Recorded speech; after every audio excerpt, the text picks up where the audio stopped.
Assalamualaikum warahmatullahi wabarakatuh. Waalaikumsalam warahmatullahi wabarakatuh. Alhamdulillahirabbil alamin wassalatu wassalamu ala asyrofil mursalin sayyidina maulana Muhammadin wa ala alihi wa sahbihi ajmain amma ba'du.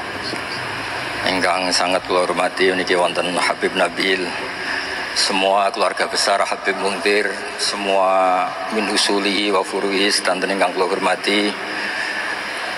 Ingkang terhormat Habib Ahmad Bahar, Habib Ja'far Al-Attas, niki wonten Profesor Nazaruddin, wonten Pak Muzani, wonten Mas Nusron sedanten ingkang kula hormati. Yang spesial, saya ini punya dua permintaan. Satu, jangan diundang lagi. Dua, saya minta maaf kalau yang ingin ngundang mohon nggak usah diteruskan. Saya akan cerita yang ilmiah. Saya terima kasih tadi sama Habib Abdullah bin Ja'far sama Ustadz Hasan Saifur Rijal.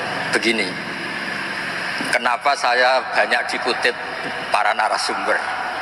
Karena saya ini jenis kiai yang otoritatif. Jadi saya ini karena nggak menteri, sehingga kalau belajar itu serius sekali.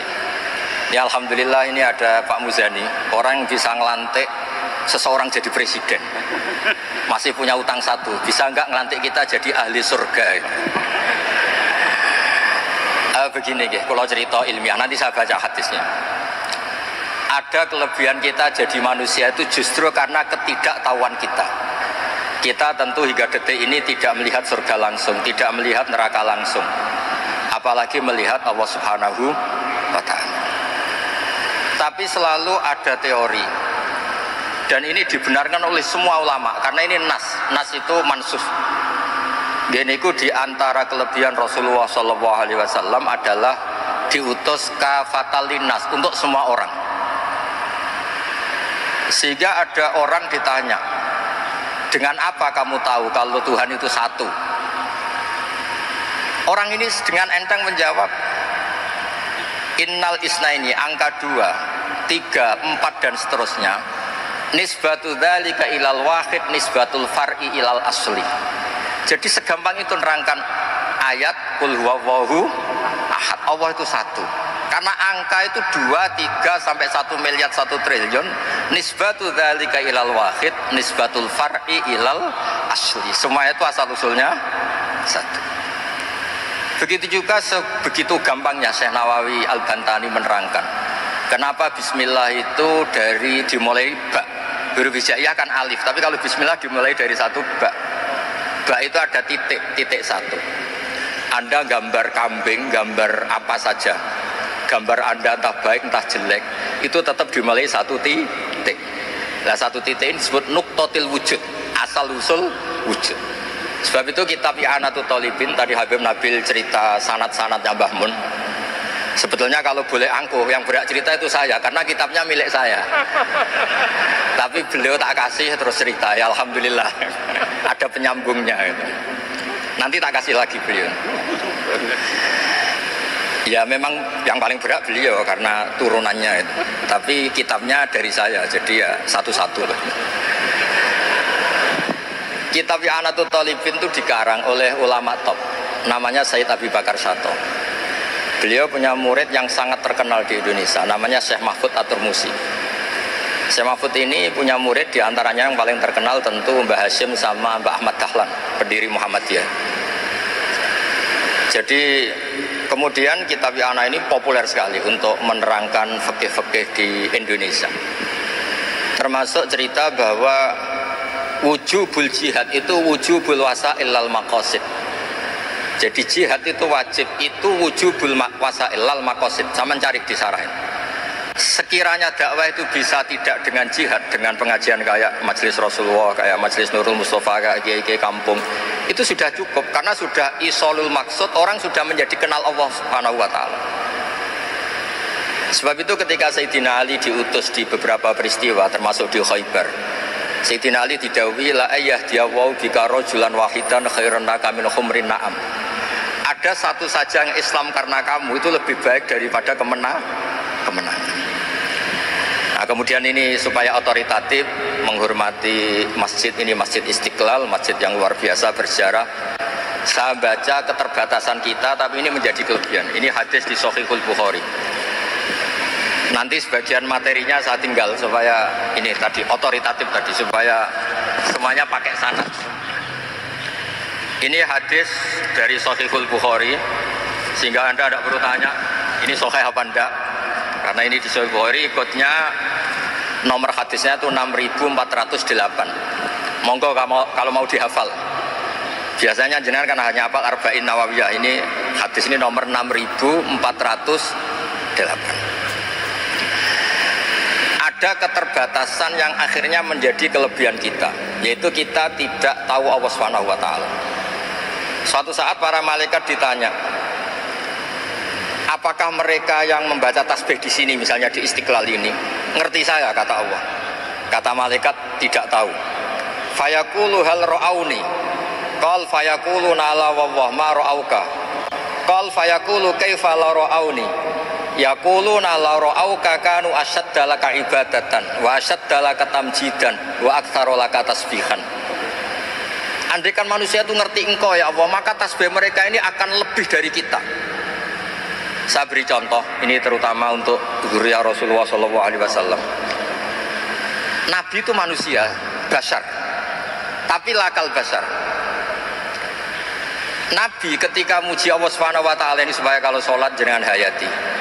Misalnya pertama muji begini, lakal hamdu mil'us samawati wa mil'ul ardi. Kebanyakan di Jawa memang baca pakai rofaknya mil'u, tapi di beberapa sanad dibaca mil'a, itu urusan i'rab lah. Engkau itu saya puji seluas langit dan bumi, seluas langit dan bumi. Seluas langit dan bumi itu nggak keren, karena langit ini tetap mahsurah, as-samawat ini apapun luasnya langit itu tetap terbatas. Bumi apapun luasnya juga terbatas. Apa yang diteruskan oleh Rasulullah SAW? Wa mil'u ma syi'ta min syai'in ba'du. Dan pujian saya ini ya Allah sesuai kehendakmu, sejumlah kehendakmu, karena ini yang tidak terbatas. Begitu juga ketika Nabi dengan keterbatasan sebagai manusia, bukan sebagai Habibullah, atas nama manusia. Nabi itu punya dua sisi, kadang sebagai basar, kadang sebagai Habibullah. Dan sama-sama penting untuk mengawal Islam ini. Saya ulang lagi, sama-sama penting untuk mengawal Islam ini. Ketika Nabi sebagai basar ngendikan begini, la nuhsi Allahumma lakal hamdu hamda yuwafi ni'amaka, misalnya pakai mukhatab, wa yukafi umazidak. Saya memuji engkau ya Allah dengan pujian yang sesuai jumlah nikmatmu, wa yukafi umazidak, dan bisa berserasian dengan tambahan-tambahan nikmatmu. Tapi apapun luasnya nikmat itu terbatas, sehingga Nabi nambahi, la ukhsi thana'an alita anta kama atneta ala nafsik. Saya muji ini tidak terhitung, sama sejumlah pujian yang engkau lakukan. La ukhsi atau la nukhsi thana'an alika anta kama atneta ala nafsik. Sehingga ini kreasi-kreasi Bani Adam yang malaikat itu tidak bisa. Saya ulang lagi, ini kreasi-kreasi Bani Adam yang bakat malaikat itu tidak bisa. Ini saya baca di kitab Fathul Bari, ini sarahnya kitab Bukhari. Kata Imam, ini saya ulang lagi, ini kata Imam Ibnu Hajar al-Asqalani, pensarah terbaik Bukhari. Seperti Shahihul Bukhari itu punya sarah paling terkenal namanya Fathul Bari.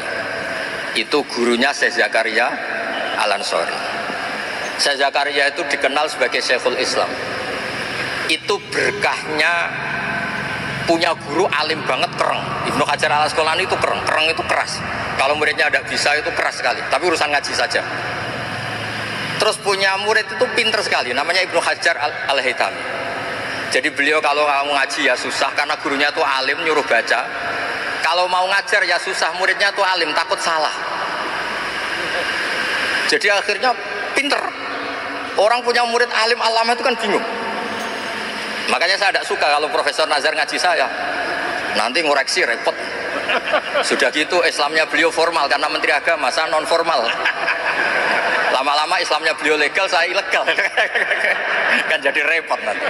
Makanya tadi tak bully, tak cocokkan. Kalau jenengan Menteri Agama sampai akhirat berarti top. Tapi kayaknya di akhirat saya yang ngelamar jadi Menteri Agama. Tidak, ini nggak penting. Ini hanya gojlokan saja supaya kelihatan bahwa menteri pun juga warga nopo Indonesia. Begini kata Ibnu Hajar Al Asqalani, ini saya baca ya supaya penghormatan saya sama Habib Umar Hafid. Saya ini baca kitab beliau khatam serius, namanya Taujihun Nabi li Mardoti Bari, yang ditulis oleh Ustadz Fahmi bin Ali bin Ubaidun. Saya baca banyak, termasuk ketika beliau punya manhaj yang tidak populer, kata beliau fala buddha antuwattina nafsaka ala annana khudamatu hadal kaun. Kamu harus yakin bahwa tugas kiai, tugas ulama itu khudamatu hadal kaun, mengkhidmati semua alam raya ini. Dan jangan pernah putus asa, misalnya melihat non muslim terus kamu putus asa, ini non muslim enggak. Bisa saja suatu saat rubbama aslama fakhasuna islamu, bisa saja dia Islam fakhasuna Islam. Nah, ini wirasah nabawiyah, karena dulu Nabi ketika dari kampung Abdi Yalil dan disakiti, malaikat Jibal itu usul supaya kampung itu dihabisi, kata Nabi apa? La bal arju ayukhrijawah min aslabihim ma ya'buduwaha wa la yusyriku bihi syai'an. Bisa saja bapaknya masih kafir, anaknya Islam, cucu-cucunya apa? Islam. Kayak apa Nabi itu? Rojaknya Masya Allah.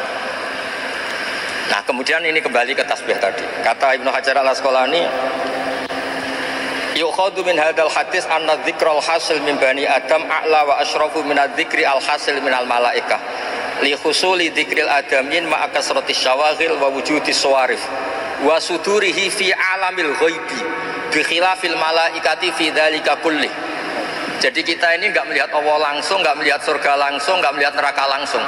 Tapi cara kita zikir, wis nak wedi neraka yo nuwangis tenan. Padahal yo ora mesti mlebu neraka, lha nuwangis tenanan. Kayak apa iman kita? Nah, iman seperti ini sesuai kriteria awal sing dikersakno Allah, alladzina yu'minuna bil ghaibi. Maka andekan saya ini kok dikasih mukasyafah sama Allah untuk melihat surga, saya milih enggak melihat supaya ngikuti yang tetap gaib. Nanti kalau saya melihat langsung kemudian iman, kata Allah, akeh tunggalih aku iman mau melihat itu. Jadi kadang-kadang keterbatasan kita ini penting. Makanya masyhur Nabi pernah ngendikan tuba liman ro'ani wa amanabi, tapi wa tuba liman lam yaroni wa amanabi. Kalau orang melihat saya kemudian iman itu biasa. Ini orang zaman akhir tidak melihat saya tapi iman. Kadang-kadang itu nggak lewat Habib yang ganteng tuh, enggak lewat Mudin. Terus Mudin di kampung rapati di duit, ini mulang tauhid ya mandi. Islam itu digawa Habib ya mandi, digawa menteri ya mandi, digawa Mudin ya mandi. Karena Islam itu kafatal, napa kafatal. Nah yang nggak dipunyai malaikat adalah tadi seperti cerita saya tentang Imam Amudi. Segampang itu. Makanya di tradisi pondoknya Mbah Maimun itu ada tradisi qaddimid dirayah ala riwayah. Logika riwayat itu penting karena itu menjadi nyaman. Ya kayak tadi, Allah itu satu. Ketika kita berpikir angka 2, 3 sampai sekian miliar, sekian triliun, nisbatu dzalika ilal wahid, nisbatul far'i ilal asli. Semua itu dibanding angka 1 adalah cabang. Gambar kayak apa ruwetnya, dinisbatkan asal usulnya mesti satu nuktoh, yaitu satu titik. Nah satu titik ini kata pengarang Ianatul Thalibin, bi kana makana wa bi yakunu mayakun. Nah kemudian terakhir ini nggak boleh lama-lama. Kalau lama-lama nanti sampean pinternya nyanyi saya, jadi sudah. Tapi nggak apa-apa lah. Saya ini termasuk kiai yang sudah diundang. Ini termasuk Pak MPR, nggak boleh ngundang saya. Pak Nusron apalagi nggak boleh. Itu kalau di kampung sama saya hormat, kalau di sini kok kayak menteri gitu. Menteri betul tapi. Lah gurunya dia itu teman saya gitu. Jadi saya tanya ini kalau nggak percaya. Makanya kalau sama saya beliau cium tangan, saya sebetulnya ya nggak siap dicium tangan menteri itu nggak siap. Apalagi dihormati Pak Nazar nggak siap, nanti dikira minta haji malah repot. repot. Saya ini tadi bisik-bisik itu urusannya ilmu tasawuf, ya ada urusannya dengan haji. Nah, cocokan. Kenapa beliau suka ilmu tasawuf? Saya kan sering lihat beliau ceramah di TV. Katanya obat Gus obat. Orang kalau belajar tasawuf kan kepenak itu. Kayak wis ahli swarga kan kepenak di tasawuf itu kan memang. Sekarang saya cerita tentang ini karena bidang yang saya tekuni. Ada kitab tentang Ulumul Quran, namanya Al-Mufradat fi Gharibil Quran, dikarang oleh Ar-Raghib Al-Asfihani. Ini kitab luar biasa. Di situ hanya cerita lafat-lafat per kata. Saya tadi sebelum kesini ngajar dulu di pondoknya Beki, Baitul Qurannya Pak Kores, karena memang saya termasuk pengajar di sana.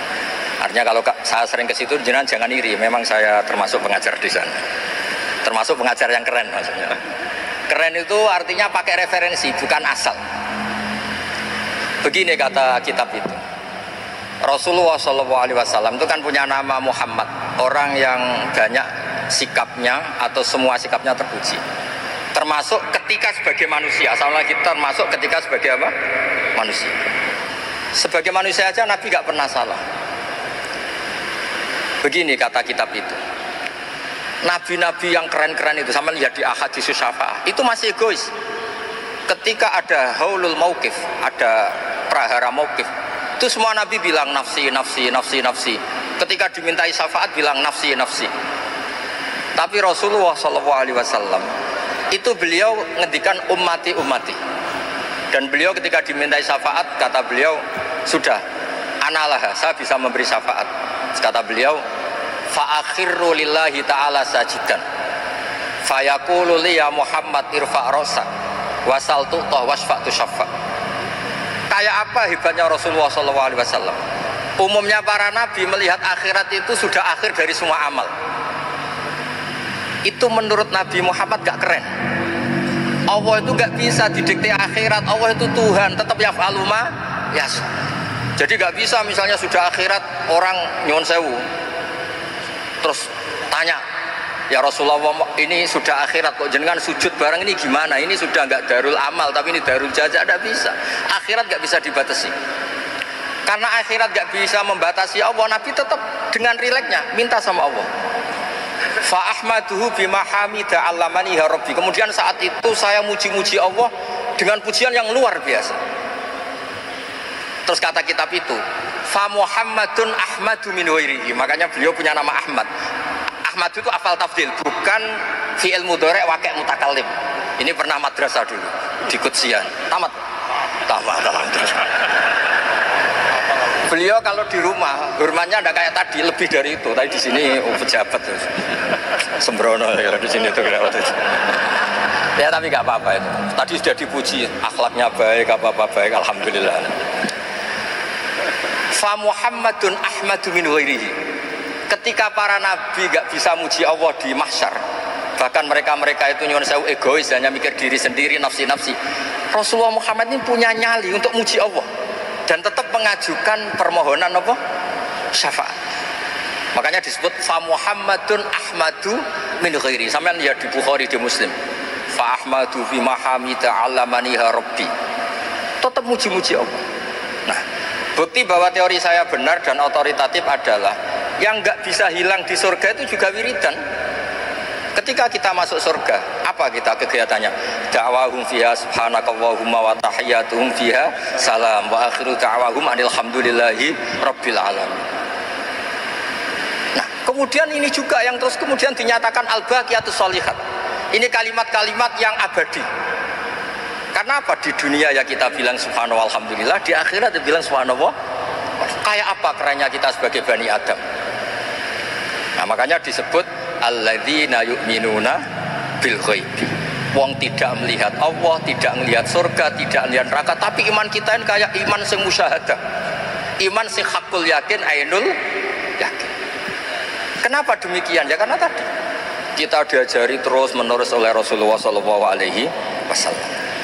Yang terakhir saya cerita mukjizat. Ini juga terkait dengan betapa mudahnya hadat din ini di logika, dicerna. Kata Rasulullah SAW, sabda Nabi di hadis, salang lagi ini hadis sahih di bab awal Fadailul Quran di Sahihul Bukhari. Dicek, kalau nggak percaya dicek. Ma minal anbiya'i nabiyyun illa u'tiya minal ayati ma misluhu amana alaihil bashar. Wa innama kana alladhi utitu wahyan auhahu wa ilayya fa arju an akuna aktsarahum tabi'an yaumal qiyamah. Enggak ada nabi kemudian kecuali dikasih wahyu, dikasih mukjizat. Dan mukjizat ini dahsyat sehingga orang itu dipaksa iman. Kayak Nabi Soleh ada unta besar keluar dari batu. Nabi Musa punya tongkat dipukulkan ke Laut Merah langsung menyibak jadi daratan. Tapi kata Nabi Muhammad SAW, kata, saya tuh tidak punya mukjizat kayak itu, juga gak ingin. Saya ini dikasih mukjizat Al-Quran, dan saya berharap karena mukjizat Quran ini adalah terus kemudian umatku menjadi yang terbanyak ila yaumil ya. Sekarang kita berlogika.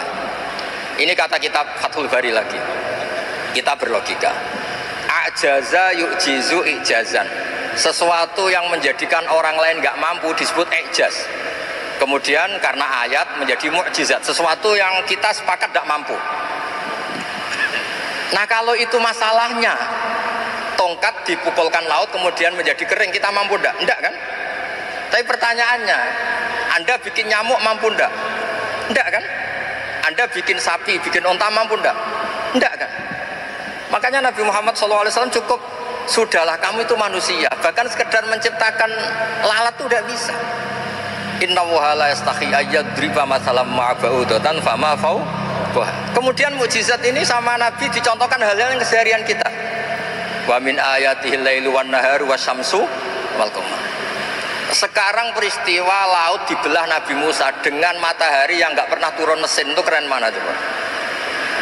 Keren matahari yang nggak pernah turun mesin. Terus kata Ibnu Hajar al-Asqalani, li'annal mu'jizat al-madiyah kanat khisyatan tusyahadu bil absor kana qati soleh wa asa Musa wa mu'jizatul Quran tusyahadu bil basiro fakana man yattabi'uhu atau yatba'uhu li ajliha aksar fa innal ladhi yusyahadu bil absor yang qaridu bingkirodi musyahidihi wal ladhi yusyahadu bil basiro bakin. Ya saya ulang lagi, bakin. Ya, bagian terus disaksikan orang sing ja'a badal awali mustamirron. Begini logikanya. Mukjizat kayak nakoti soleh atau Asa Musa yang terkenal. Saya andaikan jadi umatnya Nabi Musa terus dikasih tongkat itu, terus bisa apa coba? Ketika kita punya utang disuruh nyaur ya nggak bisa dipakai jaminan kan. Sudah gitu orang tanya ini asli apa enggak? Kalau asli buktikan, kan ya repot. Tapi kalau kita jadi umatnya Rasulullah SAW ditunggoni Quran, punya banyak masalah resepnya sabar. Kalau nggak bisa sabar ya nyari kiai-kiai tukang ijazah anak menodongannya mandi. Karena orang mensifati Allah itu macam-macam. Makanya saya pastikan nggak ada agama yang mengajarkan rasional kayak agama Islam. Makanya liqaumi yaqilun liqaumi yatafakkar. Coba misalnya nyamuk. Kamu bikin nyamuk tidak bisa kan? Nyamuk punya organ tubuh kecil, organ tubuhnya punya urat. Kamu mikirnya kayak apa? Sekedar bikin patungnya saja tidak bisa, apalagi bikin nyamuk. Jadi untuk mengakui kudrohnya Allah yang tidak terbatas dan kita lemah, itu udah usah nunggu peristiwa kayak terbelahnya laut. Cukup wa ma min dabatin fil ardi wala ta'iriyatiru bi janahihi illa umamun amsalukum inna fi khalqis samawati wal ardi waqtilafil laili wan nahar, seterusnya la ayatil liqaumi yaqilun. Nah gara-gara pola yang diajarkan Nabi itu ila yaumil qiyamah orang tetap Islam karena nyaman dengan kepastian mukjizat ini baqiyah ila yaumil qiyamah. Itu kayak apa baiknya Nabi? Makanya saya suka tadi burda yang dibaca. Ada ulama kayak Muhammad bin Said Al-Busiri yang ngarang burda. Itu kalau berpikir itu sederhana. Ngeten lho Gusti, malah nerangno pangeran.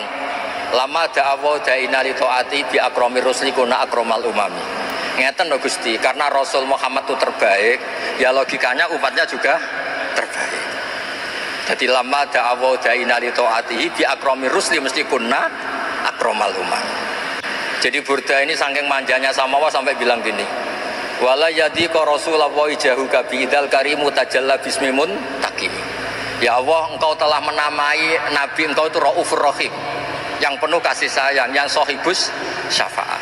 Maka ketika engkau ingin nyiksa kami dengan alasan engkau ini al-muntakim, dat yang bisa nyiksa orang maksiat, jenengan harus ingat ya Allah bahwa Nabi kita itu Nabi yang engkau gelari Raufur Rahim. Ya kalau gitu jangan jadi nyiksa.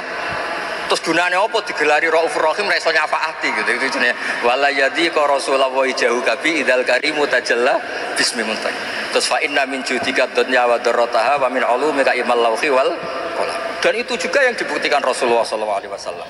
Sampai beliau ngendikan likulli nabiyyin da'watun mustajabah wa akhtabi da'wati syafaatan ummati yaumal qiyamah. Semua nabi itu punya doa yang mustajab dan semuanya sudah dipakai di dunia. Tapi saya menyimpan jatah itu supaya saya tetap punya hak syafaat yaumil qiyamah. Terus ini bukti-bukti bahwa ilmu yang selama ini diajarkan para habaib, para kiai itu otoritatif. Saya hanya bantu jenengan memastikan kalau hadis itu sahih dimaknai oleh ulama-ulama yang kredibel. Ya, perjanjian terakhir tadi, saya ini termasuk kiai yang sergap. Tanya Mas Nusron, Pak Muzani juga pernah ke rumah saya. Meja saya itu isinya ya kitab. Habib Nabil pernah ke kamar, isinya kitab. Jadi kalau jenengan ngundang saya itu berhadapan-hadapan sama hukumnya Allah, yaitu ganggu orang belajar gitu aja. Mohon ngoten mawon. Assalamualaikum warahmatullahi wabarakatuh.